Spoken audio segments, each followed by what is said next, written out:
Everyone, welcome back to my channel. तो हम इस वीडियो पढ़ने वाले हैं कोस्ट अकाउंटिंग की यूनिट 2 का chapter number 3 that is contract costing की कॉन्ट्रैक्ट कोस्टिंग क्या होती है।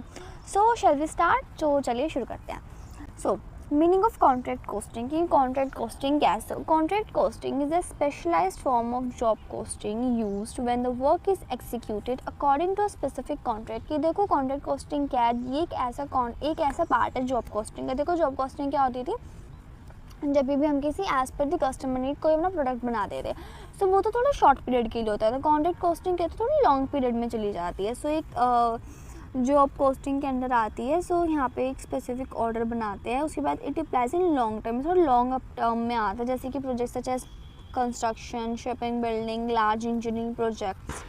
सो where cost and revenue are accumulated for each contract separately, जहाँ पे आपका ईच कॉन्ट्रैक्ट के बेस पे आपकी ईच रेवेन्यू कॉस्ट निकलती हैं। उसके बाद initially essentially it is costing method to determine the cost of profitable of a single contract, कि आपका सिंगल कॉन्ट्रैक्ट है आपको कितना प्रॉफिट मिल रहा है। सो यार क्या था, कॉन्ट्रैक्ट कॉस्टिंग एक ऐसा स्पेसिफिक फॉर्म है ऑर्डर कॉस्टिंग की, जहाँ पे आपको प्रॉपर कस्टमर के रिक्वायरमेंट के अकॉर्डिंग काम करना पड़ता है लॉन्ग ड्यूरेशन में, जहाँ पे आपको proper bridge, road, dam, shipping, building complex, इन सब के बारे में बात हो रही होती है। सो अब पढ़ते हैं फीचर्स ऑफ कॉन्ट्रैक्ट कोस्टिंग क्या है। सो कॉन्ट्रैक्ट कोस्टिंग है सेवरल की features. First is identification of contract, कि कॉन्ट्रैक्ट को आइडेंटिफाई करना। Like every contract is a unique and is identified separately, देखो सारे कॉन्ट्रैक्ट यूनिक एंड आइडेंटिफाइड हैं। उसके बाद the cost and revenue record distinctly for each contract, की हर contract के लिए उसकी खुद की कॉस्ट एंड रेवेन्यू डिफरेंट निकालना। Then second, that is cost accumulation. All costs related to the contract like material, labor, overheads are accumulated specially for that contract, कि अब proper हर चीज़ के लिए अलग अलग कॉस्ट निकलनी चाहिए। Cost records are maintained separately to avoid mixing with other contracts के जो कॉस्ट होते हैं वो प्रॉपर मेंटेन करी जाती है अलग अलग, जिससे कि जो कोई कॉन्ट्रैक्ट है वो मिक्स ना हो। Then C, that is contract budgeting. Before starting a contract, a budget is prepared. Proper contract बनाने से पहले एक प्रॉपर बजट बना दिया जाता है, जहाँ पे उसमें एक्सपेक्टेड कोस्ट और एस्टिमेटेड प्रॉफिट लिखा जाता है। This help to monitoring actual cost, इससे हमें पता जाता है कि हमने क्या सोचा था और हमें कितना आउटपुट मिला है। D, that is progress management. The progress of contract इस रेगुलरली मॉनिटर की, जो प्रॉपर जो प्रोग्रेस है कॉन्ट्रैक्ट की वो प्रॉपर मॉनिटर करी जाए एज पर regular basis. Technique such as wage, size, combination, that is progress management. The progress of the contract is regularly monitor, की जो प्रॉपर प्रोग्रेस है वो प्रॉपर मॉनिटर करी जाए। Techniques such as stage wise completion और progress reports help ensure timely completion, की जो इससे हमारा जो कॉन्ट्रैक्ट है वो टाइमली कंप्लीट हो जाए। ई, that is retention and certification. A certain percentage of contract payment में भी retain until completion and certification, एक certain percentage of contract payment हमें मिल जाते हैं before the completion. This ensure quality work of complaints with the contract, इससे हमारा जो कॉन्ट्रैक्ट होती है उसकी थोड़ी इंश्योरिटी ज़्यादा अच्छे से इन्हांस हो जाती है। Next that is revenue recognisation. Revenue from a contract is recognise based on the stage of completion. जो रेवेन्यू होता है प्रॉपर आपका प्रॉपर जब कॉन्ट्रैक्ट कंप्लीट हो जाता है उसके बाद निकलता है। The percentage of completion method is commonly use, इसके लिए हमारा परसेंटेज मेथड निकलता है। सो पता लग गया क्या होता है, आइडेंटिटी कॉन्ट्रैक्ट निकाल दिया जाता है, जैसे कि कॉन्ट्रैक्ट नंबर बना दिया जाता है प्रॉपर उसको कॉस्ट यूनिट निकालने के लिए। तो उसके कॉस्ट एक्यूमुलेशन, जिसमें हम different direct labour, subtractor, expenses, इन सब के लिए कॉस्ट देखते हैं। उसके बाद कॉन्ट्रैक्ट बजटिंग की प्रॉपर आउटलाइन कर लेते हैं, कैसे कैसे क्या रखना है। देन प्रोग्रेस मेजरमेंट, क्या प्रोग्रेस रखनी है, परसेंटेज कंप्लीमेशन कितना है। देन रिटेंशन सर्टिफिकेशन, की सर्टिफिकेशन की आपने प्रॉपर अप्रूवल मिल गया है, एंड रिटेंशन की आपने कितना पोर्शन कंप्लीट कर लिया as a security. Then revenue recognition की आपका कैसे कैसे क्या है। देन उसके बाद अभी नेक्स्ट पढ़ते हैं that is comparison between job costing and contract costing. So job basis पढ़ लेते हैं। सो जॉब कॉस्टिंग क्या होता है, स्मॉल होता है, कॉन्ट्रैक्ट एक लार्ज में होता है। जो वर्क प्लेस ऑफ वर्क क्या होता है, यूजुअली प्रेमिसेस होता है और ये थोड़ा प्रेमिसेस के बाहर होता है। टाइम ऑफ कंप्लीशन क्या होता है, शॉर्ट पीरियड, और ये थोड़ा लॉन्ग पीरियड में होता है। देन पेमेंट ऑफ प्राइस क्या होती है, जॉब कंप्लीट होने के बाद, और ये पीरियडिक पेमेंट होती है एज पर दी कॉन्ट्रैक्ट टर्म। इन्वेस्टमेंट की बात करें तो जॉब कॉस्टिंग में थोड़ी लेस होती है और कॉन्ट्रैक्ट में थोड़ी लार्ज होते हैं। देन नेचर ऑफ एक्सपेंसेस क्या होते हैं, थोड़े सिंपल होते हैं एंड डायरेक्ट कॉम्प्रेसेस होती हैं, बट ये यहाँ पे बहुत डायरेक्ट और इनडायरेक्ट होती है। तो इसमें ट्रांसफर ऑफ प्रॉफिट क्या होती है, हम at the end of the job निकालते हैं और हमें as per the product contract निकाल लेते हैं बीच में। द नेचर ऑफ इंडस्ट्री ये होता है रिपेयर कंस्ट्रक्शन के लिए, शिपिंग ब्रिजेस वगैरह के लिए, और ये होता है हमारा construction shipping and large products के लिए। एंड हमारा last that is cost unit, इसके लिए जॉब एंड कॉन्ट्रैक्ट्स निकलते हैं। सो कंपैरिजन पता लग गया, स्मॉल एंड साइज़ कितना कैसे क्या है, इनिशियली इन्वेस्ट किस में कितनी ज़्यादा लगती है। फिर उसके बाद अब नेक्स्ट टॉपिक पढ़ते हैं, that is types of contracts. कि देखो टाइप्स ऑफ कॉन्ट्रैक्ट्स क्या है। सो देखिए यहाँ पे 3 तरह से डिवाइड कर दिया है। एक होता है हमारा फिक्स प्राइस कॉन्ट्रैक्ट्स, जहाँ पे हमारे दोनों पार्टी एग्री होते हैं फिक्स कॉन्ट्रैक्ट के लिए, फिक्स प्राइस के लिए। एक सेकंड होता है fix price contract, but in some cases में यहाँ पे हमारा कॉन्ट्रैक्ट के बाद चीज़ें डिसाइड होती है। देन एक होता है कॉस्ट प्लस कॉन्ट्रैक्ट। इसमें क्या होता है, इस कॉन्ट्रैक्ट में हमारा कोई प्राइस फिक्स नहीं होता, दो पार्टी के बीच में जो कॉन्ट्रैक्ट होता है proper time to time changes करते रहते हैं।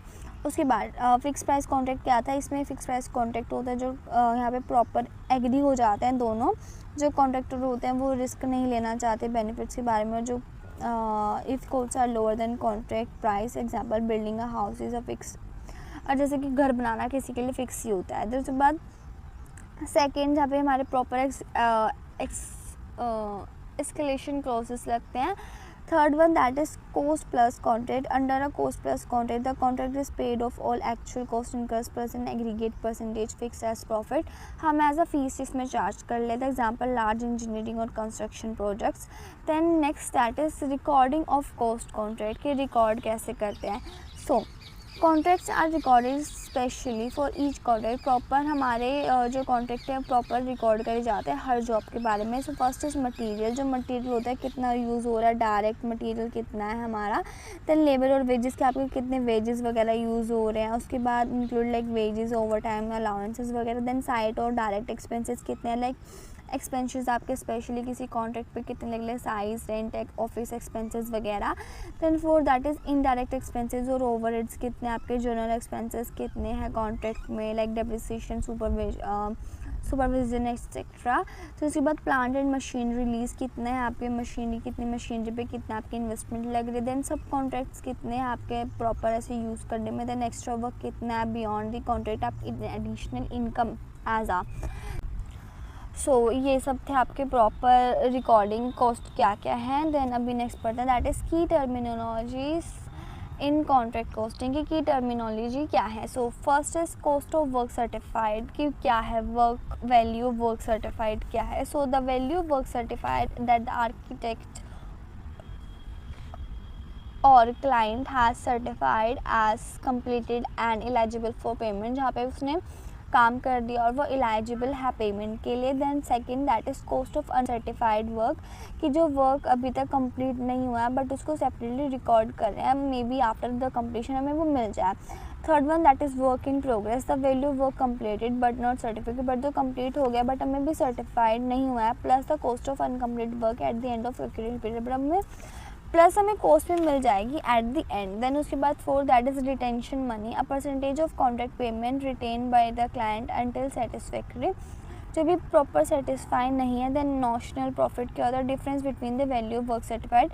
नॉशनल प्रॉफिट होता है आपकी वर्क सर्टिफाइड की वैल्यू कितनी है और कितनी नहीं है। सो कॉस्ट ऑफ वर्क, सो की टर्मिनोलॉजीज़ क्या थी हमारी, कॉस्ट ऑफ वर्क सर्टिफाइड आपकी कितना कितना, वैल्यू ऑफ वर्क कितनी है। Then cost of uncertified work जो अभी तक नहीं उसको एक्यूमुलेट हुआ है। देन वर्क इन प्रोग्रेस इतना अनफिनिश्ड और पार्शली कंप्लीटेड वर्क था वो। देन रिटेंशन मनी कितनी थी।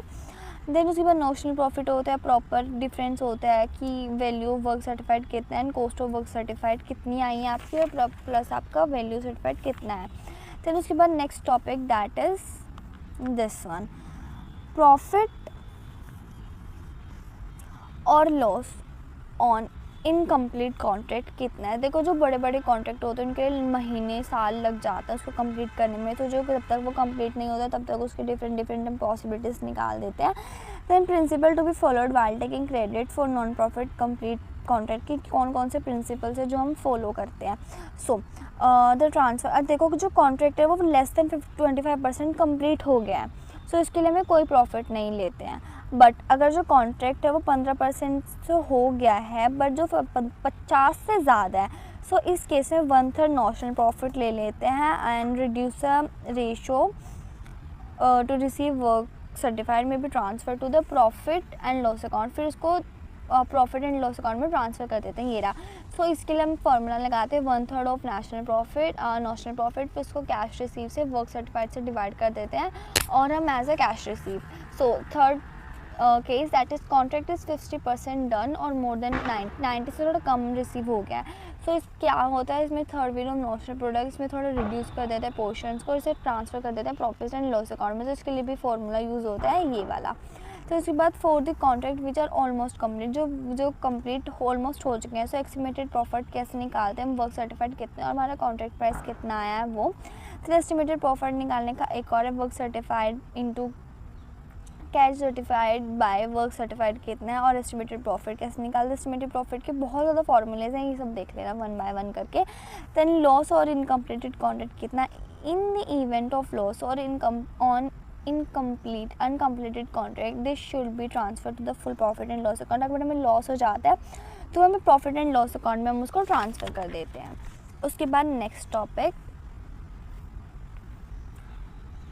वर्क इन प्रोग्रेस क्या था. So work in progress valuation क्या है. So in contract costing work in progress is valued at 2 levels. इसको 2 लेवल्स पे करा जाता है. First is work certified definition. Work certified का एक ऐसा पोर्शन है जो कि कंप्लीट हो गया, अप्रूव हो गया है आर्किटेक्ट से. तो उसके बाद वैल्यूएशन कैसे करते हैं, the value is based on contract price से अपना पोर्शन कितना रखा है.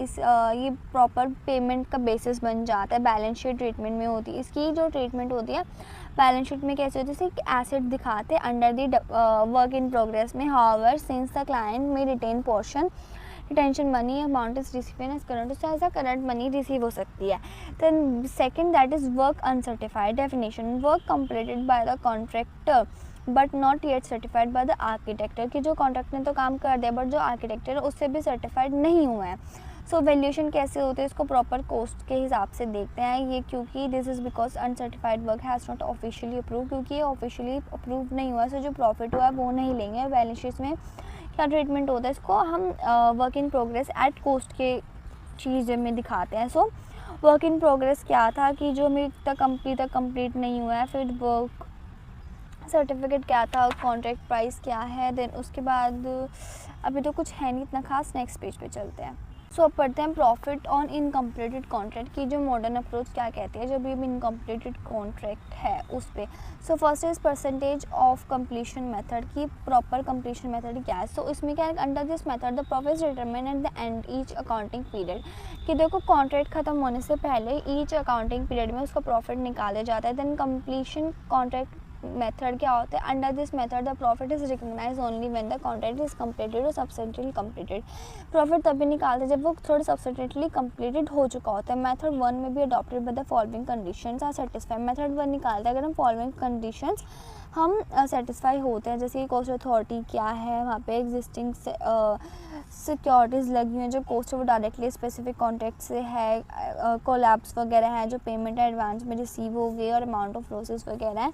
ये सब बस पढ़ने की चीज़ें हैं, ज़्यादा कुछ खास नहीं है. उसके बाद कॉस्ट प्लस कॉन्ट्रैक्ट क्या होता है. So meaning value of contract is equal to actual cost of work plus fix% of fix profit use adopted where cost can not estimated in advance. जहाँ पे हम कॉस्ट को एडवांस में नहीं adopt कर सकते due to unstable prices of material labour, क्योंकि बहुत ज़्यादा अनस्टेबल प्राइसेस होते हैं मटेरियल लेबर लॉन्ग ड्यूरेशंस वगैरह के. Example shipping, war time, construction, इन सब चीज़ों में.